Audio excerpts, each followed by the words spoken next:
Hi friends, welcome to my channel AM in Fly in Physics. Make your path easy. Gold leaf electroscope 12ஆம் வகுப்பு இயற்பியல் முதல் பாடமான நிலை மின்னியலில் உள்ள மின்னூட்டங்கள், அதன் வகைகள் மற்றும் மின்னூட்டங்களை எவ்வாறு உருவாக்கலாம் என்பதனையும் இவற்றின் பண்புகளை தெளிவாக தெரிந்து கொள்ள உதவும் கோல்டு லீஃப் எலக்ட்ராஸ்கோப்பினை நமக்கு எளிமையாக கிடைக்கக்கூடிய பொருள்களை கொண்டு நாமே எவ்வாறு தயாரிக்கலாம் என்பதனை பற்றியும் இந்த காணொளியில் காண்போம். வாருங்கள் வீடியோவுக்குள் செல்வோம். மின்னூட்டங்களின் தோற்றம். 1. எதிர்மின்னூட்டம். எபனைட், ரப்பர் அல்லது நமக்கு எளிதாக கிடைக்கக்கூடிய பிவிசி பைப்பினை எடுத்துக்கொண்டு இதனை கம்பளி அல்லது பூனையின் முடி கேட்ஃபர் இல் தேய்க்கும் பொழுது பிவிசி பைப் எதிர்மின்னோட்டத்தினை பெறுகின்றது. பிவிசி பைப்பினை மிக லேசான பொருட்களுக்கு அருகில் கொண்டு செல்லும் போது அதன் மீது எதிர்வகை மின்னூட்டத்தினை தூண்டி தன் பக்கம் இழுக்கும் அழகினை பாருங்கள். 2. நேர் மின்னூட்டம். இதேபோல் கண்ணாடி, கிளாஸ் ராட் ஒன்றினை எடுத்துக்கொண்டு பட்டு துணி அதாவது சில்கில் தேய்க்கும் பொழுது கண்ணாடி நேர் மின்னோட்டத்தினை பெறுகிறது. இது லேசான பொருள்களின் மீது மின்னூட்டத்தினை தூண்டி தன் பக்கம் ஈர்க்கிறது. இதிலிருந்து நமக்கு தெளிவாக தெரிவது என்னவென்றால், ஒத்த மின்னூட்டங்கள் ஒன்றை ஒன்று விலக்கிக் கொள்ளும், வேறின மின்னூட்டங்கள் ஒன்றை ஒன்று ஈர்த்து கொள்ளும். இந்த இனிமையான இயற்பியல் விளையாட்டை கண்டுகளிப்போம்.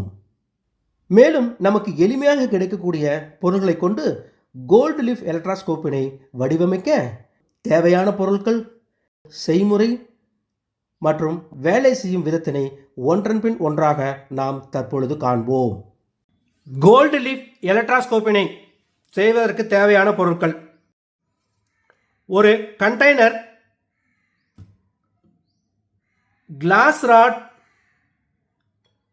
Ebonite rod and polyurethane rod. இது மூணும் நாம் அக்கேஷனலாக தான் பயன்படுத்த போகிறோம்.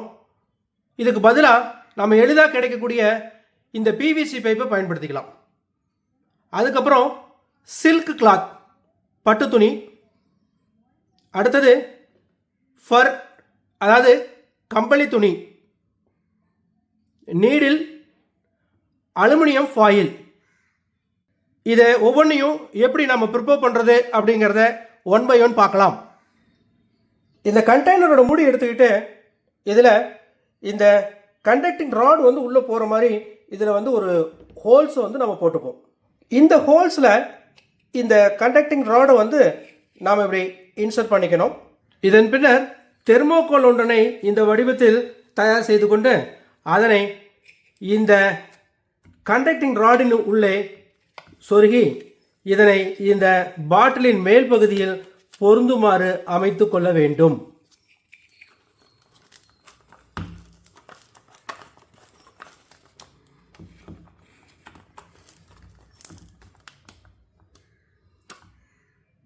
அலுமினியம் ஃபாயில் பார்த்தீங்கன்னா ஒரு 2 அலுமினியம் ஃபாயில் இந்த மாதிரி ஸ்கொயர் டைப்பில் நம்ம கட் பண்ணி எடுத்துக்கணும். இந்த 2 அலுமினியம் ஃபாயிலையும் இந்த நீடிலில் இந்த மாதிரி வச்சுட்டு கொஞ்சம் ரோல் பண்ணணும்.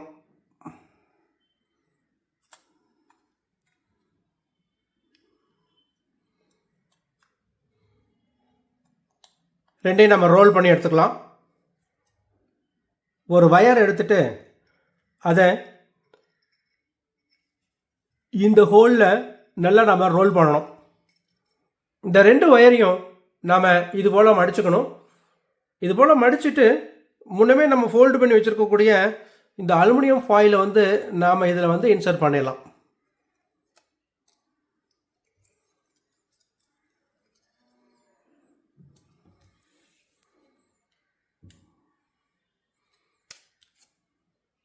ஃபைனல் ரிசல்ட் பார்த்திங்கன்னா இந்த 2 லீஃபும் இப்படி தான் இருக்கும். இந்த கண்டெய்னரில் நாம் அப்படியே அழகாக ஃபிட் பண்ணிடுவோம். ஒர்க்கிங், செயல்படும் முறை. ஒரு பிவிசி பைப்பினை எடுத்துக்கொண்டு கம்பளி துணியில் தேய்க்கும் பொழுது பிவிசி பைப் எதிர்மின்னோட்டத்தை பெறுகிறது. எதிர்மின்னோட்டம் கொண்ட இந்த பைப்பினை கோல்டு லீஃப் எலக்ட்ராஸ்கோப்பினுடைய குமிழின் அருகில் வைக்கும் பொழுது விளக்கு விசையின் காரணமாக குமிழில் உள்ள கட்டுரா எலக்ட்ரான்கள் அந்த கடத்தியின் வழியாக கீழ் நோக்கி நகர்ந்து விடுகிறது. எனவே குமிழ் நேர்மின்னோட்டத்தை பெற்று விடுகிறது. இந்த எலக்ட்ரான்கள் கீழே உள்ள அலுமினிய தகடுகளை அடைவதால் அது எதிர்மின்னோட்டத்தை பெற்று விடுகிறது. எலக்ட்ரான்களுக்கு இடையே இருக்கக்கூடிய விளக்கு விசையின் காரணமாக அலுமினிய தகடு ஒன்றை விட்டு ஒன்று விலகுகிறது. மேலும் பிவிசி பைப்பினை குமிழிலிருந்து நீக்கும் பொழுது எலக்ட்ரான்கள் பழைய இடத்திற்கு திரும்புவதால் குமிழும் அலுமினிய தகடும் மின்னோட்டம் அற்ற நிலையினை பெறுகிறது. எனவே தகடுகள் இரண்டும் பழைய நிலைமைக்கு திரும்புகிறது. இதுபோன்ற இயற்பியல் உபகரணங்கள் ஒவ்வொரு ஆசிரியரிடமும் இயற்பியல் ஆர்வம் கொண்ட மாணவர்களிடம் கண்டிப்பாக இருக்க வேண்டும். எனவே காணொளியை கண்டு செய்து மகிழுமாறு கேட்டுக்கொள்கின்றோம்.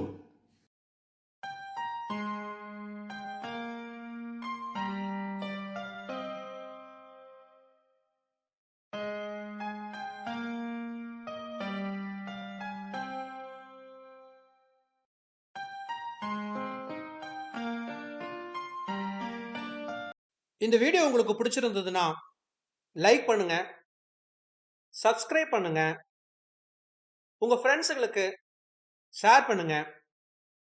Thank you for watching this video. See you in the next video. Thank you.